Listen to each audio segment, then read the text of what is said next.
I've got a dried fruit and nut square recipe for you. And this recipe is ideal for pregnant ladies, nursing mothers, and even for growing up children, especially who are in a habit of binge eating. So this is the best recipe or the best snack that you can give them, and it's a very high calorie snack, let me tell you that. And we'll go on with the ingredients. So here I've got a list of few dried fruits and dried nuts, but the choice is yours. You can make, I am making with a variety of dried fruit and nuts, but you can make even with one. You can make wholly with almonds or dates or even with walnuts, but whatever I have taken over here, they have got some of the other significance. I've got half cup of dates which I've chopped. I've removed the seeds, so this is around 13 dates, and I've taken 5 really large size figs which I've again chopped, and this is also half cup. All the ingredients that I'm using are all half cup each. And I have taken almonds which I have roasted on a pan. I didn't buy the roasted ones from the market. I just took the whole raw almonds. I roasted them on the pan, and then I cut them into these fat pieces. And then I have got walnuts which again I roasted, and believe me, I have made this earlier with and without roasting the nuts, and believe me, they taste much better when you roast the almonds and the walnuts.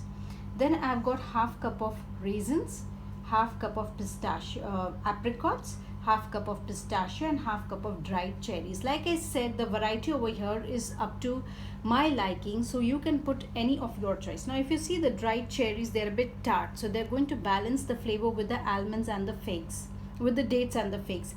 The apricots are sweet, and so all these things, they're going to give you some kind of energy. So if you see dates and almonds, they're rich in iron. Almonds are rich in vitamin A. Walnuts are good for the skin. So basically this is a very healthy snack. Now I'm using 1 egg and 1/3 cup of brown sugar, 1/3 cup of all-purpose flour, half a teaspoon of vanilla essence, and here I have got 1/4 teaspoon of salt and 1/8 teaspoon of baking soda. Now 1/8 teaspoon is just like a pinch, so I'm using a pinch of baking soda. And this is, I just love this recipe because there is absolutely no use of butter, so that's why we are using 1 egg to bind up everything. I'm using a square tray which I have lined with an aluminium foil, and I have kept some over here left so that it is easy for us to pick up the dried fruit and nut squares. You can even use a loaf pan, you can use a circle pan, or you can even use a rectangular pan. The choice is yours. And we're going to start by preheating our oven at 180 degrees centigrade. All-purpose flour, I'm going to add the brown sugar and the salt and the baking soda and mix it well. I have put all the dried fruits and nuts into one big bowl, and in the other bowl all our dry ingredients are mixed well. We have mixing well so that the soda is not concentrated at one place, otherwise it will give bitter taste to our dish.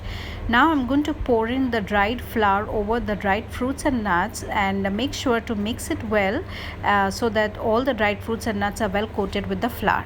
I have coated my dried fruit and nuts with the flour. So now we'll move on to our next. I'm adding half a teaspoon of vanilla essence. So we are starting by beating the eggs, and I'm beating the eggs at a very high speed, and we are going to beat the eggs till they turn into soft peaks, and they should be double or triple its volume. After 5 minutes, this is what I'm looking for, soft peaks. So it took me about 5 minutes to get to this stage. I'm going to add all our dried fruit, nuts, and the dry mixture, and we're going to mix it till it is well combined, and also everything should be well soaked up into the wet solution. Our mixture is all ready, and now I'm going to put it into this baking tray. And if you want, you can line your aluminium foil with a bit of butter spray. So that way your dried fruit and this nut mixture won't stick. So now I'm just flattening it out with the help of a spoon. So just make sure that it is even, and if you have an offset spatula, you could use that to flatten it out, but I'm using a spoon, the back of a spoon, to do that. So this will go into the oven, and it will bake for about 15 to 20 minutes at 180 degrees centigrade, but keep an eye on it because we want the top to be golden.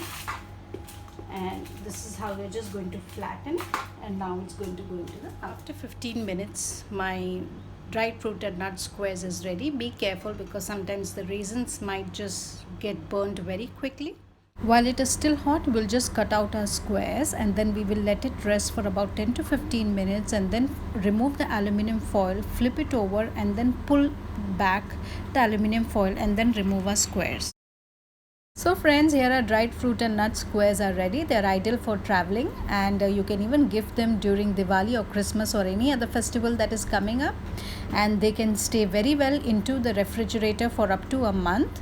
So guys, do give it a try. Post me your comments and share my videos with your family and friends, and do like us on Facebook and subscribe to my channel, and thank you for watching my video.